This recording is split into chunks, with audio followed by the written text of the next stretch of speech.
पुरुष का सौंदर्य है। अगर ऐसा नहीं है तो फिर तो जो पैदा होगा वो पुरुष तो हो गए, उसमें कोई बहुत बड़ी बात नहीं।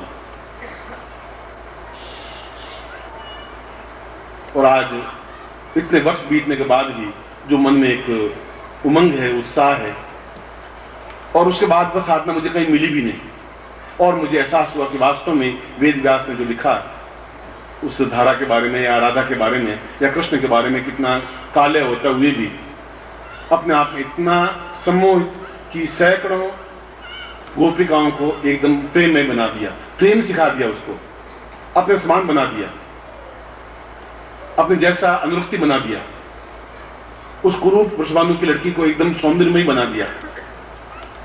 और कृष्ण ने अपने सदृश बनाया, उसको नहीं, द्रौपदी को बनाया। जितने उनके जीवन में जितनी स्त्रियां आई, रुक्मिणी चाहे सत्यभामा जो भी आई, उनको वैसे कुब्जा आई मथुरा में, कुब्जा को अत्यंत सौंदर्य, जो कुबड़ निकली हुई थी, सौंदर्यमयी बनाया, क्योंकि वह साधना उन्होंने सांदीपन से सिद्ध कर रखी थी। जब तक मनुष्य के जीवन में यह सौंदर्य नहीं आ पाएगा तब तक मनुष्य का जीवन एक आनंद बन ही नहीं सकता। मैं आपको कितना ही समझाऊं, अणु क्या मैं आपके शरीर को पूरा बदल भी दूं, तो अंदर के हिलोर पैदा नहीं कर पाऊंगा, अंदर मस्ती नहीं ला पाऊंगा। एक बांसुरी बजे सैकड़ों लोग आ जाएं, वह चीज नहीं आ पाएगी। आप बोल रहे लोग थके से देखते रह जाएं, वो चीज नहीं आ पाएगी। वो नहीं आ पाएगी तो आपकी खींच पैदा होगी, एक अतृप्ति पैदा होगी, एक तृष्णा पैदा होगी कि क्या है, क्यों मैं धीरे धीरे मृत्यु की ओर बढ़ता जा रहा हूं, क्यों मेरे चेहरे झुर्रियां पड़ती जा रही हैं, क्यों मेरी आंखों में ज्योति कम होती जा रही है, क्यों मैं क्या हो रहा हूं, क्या था क्या हो रहा हूं। आप कुछ थे भी नहीं, क्योंकि मैंने अभी आपको बताया, आपको बुरा लगा होगा, लगेगा कि मैं आपको जवान नहीं मानता, जवानी आपकी जिंदगी में आई नहीं, देखा नहीं जवानी। जवानी एक दूसरी चीज होती है, जो जिसने एहसास किया उसने किया है, और कोई नारी ने सौंदर्य देखा नहीं, अभी पास में निकल जाए, सुगंध नहीं आए, फिर नारी हुई भी क्या, और वहां सूर्य किरणें निकल करके सामने वाले को पिघला नहीं दी तो पुरुष भी क्या हुआ, और ऐसा नहीं हुआ फिर जन्म लेने से फायदा भी क्या हुआ। और यदि कायाकल्प नहीं कर सके तो फिर गुरु भी क्या हुआ, गुरु शिष्य को कहेगा भी क्या। कल आप मर जाओगे 2-4 दिन, हफ्ते, साल, 2 साल, 5 साल बाद, और हम रोक करके रह जाएंगे, फिर तुम्हें इतना ज्ञान दे, चेतना दी, सब हुआ क्या मेरा। मतलब मैं अपने आप में सोचूंगा कि मैं इनको क्यों नहीं पूर्णता दे पाया। आज बैठा बैठा यही चिंतन कर रहा था जब ये दीक्षा भजन हो रहा था, ये चीज मुझे देनी चाहिए क्योंकि होली के दिन है, ये दिन मेरे पास भी थे, मैं ताकत तो थी, जूझने की हिम्मत भी थी, मगर एक चेहरे पर आकर्षण, एक जूझारूपन तो था, दृढ़ता तो थी, मगर वशीकरण नहीं था, एक सम्मोहन नहीं था, अखड़पन था। अखड़ता से जीवन नहीं चलता, और दुर्बलता से भी जीवन नहीं चलता, भीगी बिजली बन करके भी जीवन नहीं चल पाएगा। आप बन पाएंगे तो आप अपनी पत्नी को भी बहुत सुंदरमय बना सकेंगे, आप हो पाएंगे तो पूरे परिवार को सुंदरमय बना सकेंगे। अगर आपके पास कुछ होगा तो वह होगा केवल अप्सरा साधना के माध्यम से, और अप्सरा साधना केवल इन दिनों में सिद्ध की जा सकती है, बाकी दिनों में सिद्ध की जा सकती है। ऐसा नहीं है कि कोई दिन अच्छा है बुरा नहीं होता, मगर गुलाल इन दिनों में उड़ाई जा सकती है, दिए दीपावली दिन ही जलाए जा सकते हैं, रोना शमशान नहीं हो सकता है। आप घर में बैठे बैठे जोर जोर से रोने लग जाए, लोग सर पागल काट ले रो रहा है, उनका एक दिन मर जाएंगे, अरे मर जाएंगे तो मर, अभी क्यों रो रहा है, जब मरेगा तब रोना। अब शमशान तुम नहीं रो, लोग सर आदमी यहां रोना चाहिए, तुम हंस रहे हो। हर परिस्थिति और हर समय हर स्थान अपने स्थान पर अपने आप में महत्व रखता है। जैसे फाल्गुन का महीना अपने आप में इस प्रकार की साधनाओं के लिए अद्वितीय है, जहां पर एक हिलोर आती है, एक वसंत की ऋतु की प्रारंभ होता है, जहां कामदेव का शुरुआत होती है।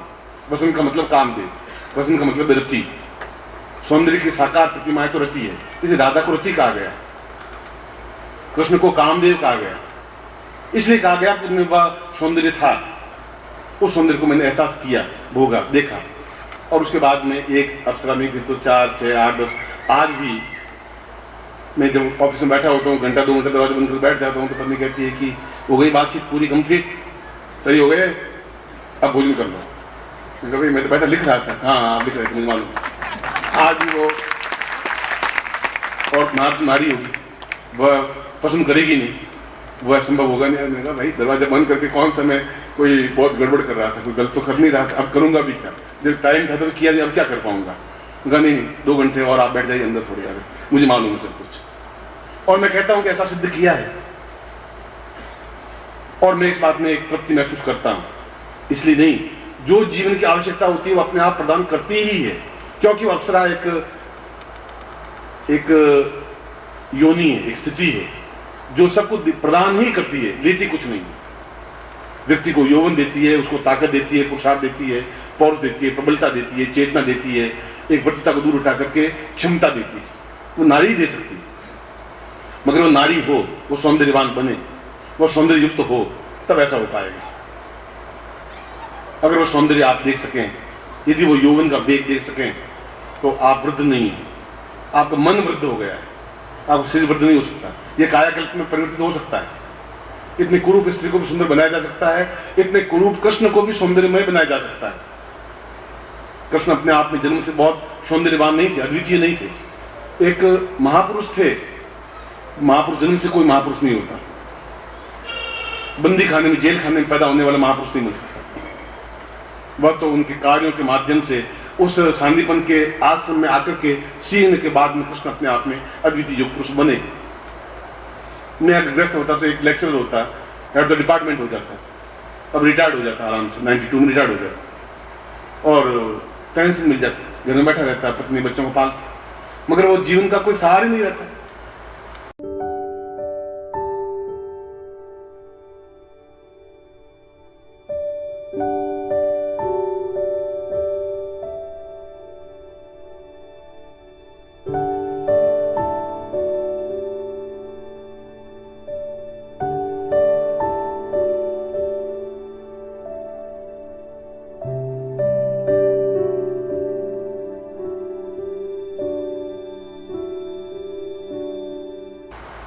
फिर एक साधना शब्द की, दूसरी की, तीसरी की, मेरे 108 अप्सराएं सब देखेंगे एक बार कि क्या है उसमें। और मैंने इस बात का एहसास किया कि वदत्ता मिटा जीवन का एक आनंद, एक मस्ती, एक खुमारी अगर प्राप्त करनी है तो प्रत्येक शिष्य को, प्रत्येक गुरु को उस साधना को करना ही चाहिए, अगर उसको ज्ञान हो या उसके पास कोई गुरु हो। और गुरु को ही ज्ञान नहीं, वो शिष्य को दे भी क्या सकेगा, आपको आनंद कहां दे पाएगा, क्या एलोर दे पाएगा। और उस अवसर को चूक भी गए, अगर मैं गंधर्व पहाड़ पर चूक जाता तो मैं योगी तो बना रहता, सन्यासी तो होता, मगर नीरस सन्यासी होता, ऊबड़ खाबड़ सन्यासी होता, क्रोध में सन्यासी होता, गुस्से वाला सन्यासी होता, क्योंकि मन में एक तृप्ति आती नहीं, पूर्ण तो नहीं आ पाती, और अपने धर्म से मैं च्युत नहीं हो सकता था। ऐसा नहीं हो सकता कि मैं परस्त्री गमन को, ऐसा नहीं हो सकता था। ऐसा नहीं होता था, फिर मन में एक वितृष्णा पैदा हो जाती। उस वितृष्णा को मेरे कृष्ण कभी भी क्रोध में बने ही नहीं। उनका चेहरा बहुत शांतिमय होते हुए भी महाभारत युद्ध को जीत लिया, द्वारका के राजा बने, अतुलनीय धनवान बने, एक बिल्कुल एक धोती लेकर के मथुरा से निकले और अरबपति बने, द्वारका के राजा भीष बन गए, पूरे महाभारत युद्ध को जीत करके दिखा दिया, क्योंकि उनके अंदर वह उद्दाम वेग था, यौवन था, वो साहस थी, क्षमता थी। उन्होंने कहा कि सब युद्ध करेंगे, मैं बिना शस्त्र के युद्ध करूंगा, शस्त्र नहीं उठाऊंगा पूरे महाभारत में, और मैं जीत के दिखा दूंगा। केवल 5 लोगों के बीच में रह करके पूरे हजारों कौरवों को समाप्त करके जीत के दिखा दिया। और तुम्हें इस संसार में जीतना है, समय बीता नहीं है, जीतना है। बहुत अच्छा संगीतज्ञ बन करके, बहुत अच्छा यौवनवान बन करके, बहुत अच्छा प्रफुल्लित बन करके, बहुत अच्छा पौरुषवान बन करके, और पूरे कायाकल्प करते हुए। और वह हो पाएगा जब आपके अंदर पूर्ण स्वरूप, पूर्ण आनंद और पूर्ण सौंदर्य समाहित हो पाएगा, और समाहित हो पाएगा केवल अप्सरा साधना के माध्यम से। और कोई रास्ता है ही नहीं, और कोई ऐसा पानी का घूंट नहीं है, और कोई ऐसी विद्या नहीं है, और कोई ऐसा मंत्र नहीं है। कोई कायाकल्प के पहले भी इसी साधना को सिद्ध करनी पड़ेगी कि मेरे आंख में कहीं कोई न्यूनता आई नहीं, और पूरा जीवन एक, आज भी मैं गुनगुना रहा हूं तो मस्ती के साथ गुनगुनाता हूं, ना स्नान करता हूं तो मस्ती के साथ, तैरता हूं तो मस्ती के साथ, मैं काम करता हूं तो हर क्षण मेरे सामने सौंदर्य कुंज बना रहता है। जब भी मैं इच्छा करता हूं वह चीज मुझे प्राप्त होती ही है। ऐसी कोई संसार की चीज है ही नहीं जो मुझे नहीं मिले, और उसका बेस वही गुरु हैं, उनकी दी हुई वह साधना है, वह दीक्षा है, वह जिसको मैंने सिद्ध किया। मैंने वहां न्यूनता बताई कि मैं 3 दिन बिदकता रहा, मैं खुद बताऊंगा।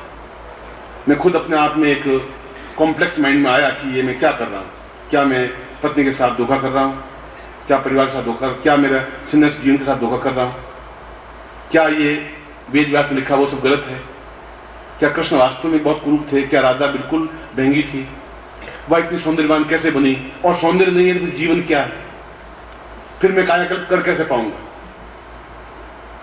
कैसे अपने आप को वापस शिष्यों के बीच में एक समाहित कर पाऊंगा।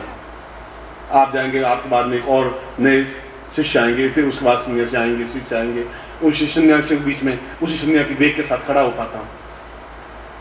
उसके बेस में वही साधना है। और ऐसी साधना केवल होली के अवसर पर, मैंने कहा कि ये दिन आपके लिए इतने अधिक मधुर श्रेष्ठ हैं कि होली का तो समय है ही, मगर दोनों ग्रहण के बीच का समय भी है। कल रात्रि को भी यही साधना की, चाहे 2 घंटे के लिए की, मगर उसी साधना को, उसी मंत्र को वापस कल रात को प्रस्तुत किया मैं, करीब 1 बजे से लगा के 3 बजे तक, क्योंकि उसको वापस पुनरुक्ति करना मेरे लिए आवश्यक था। मैं देख रहा था कि लोगों की आंखों में क्या मेरे प्रति चिंतन बनता जा रहा है। इसलिए इस फाल्गुन मास में, इस समय में एक दुर्लभ वरदान मैं आपको दे रहा हूं। दुर्लभ वरदान जो आज तक जिंदगी में कहा नहीं दुर्लभ शब्द को, वह वरदान दे रहा हूं कि मैं स्वर्ण प्रभाव साधना आज ही सिद्ध करके आपको दिखा दूंगा कि रात्रि को आपके सामने सिद्ध हो तो मैं गुरु हूं, अन्यथा गुरु हूं।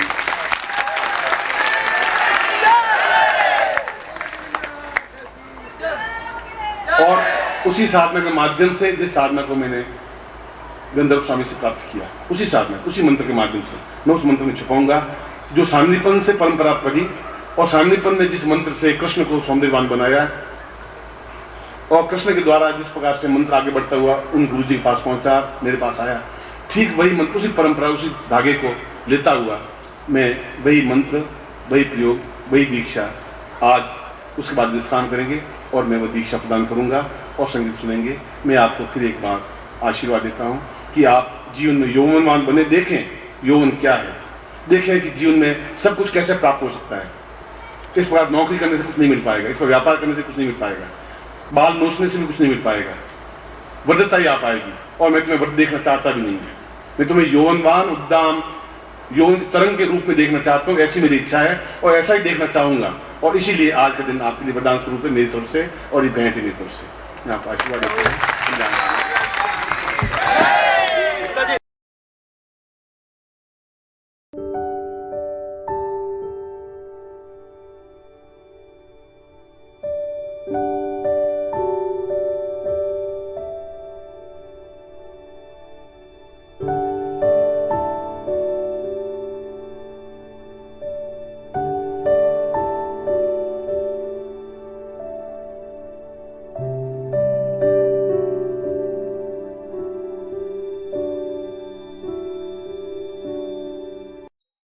ओम परम तत्वाय नारायणाय गुरुभ्यो नमः। ओम ह्रीं मम प्राण देह रोम प्रतिरोम चैतन्य जाग्रय ह्रीं ओम नमः। ओम भूर्भुवः स्वः तत्सवितुर्वरेण्यं भर्गो देवस्य धीमहि धियो यो नः प्रचोदयात्।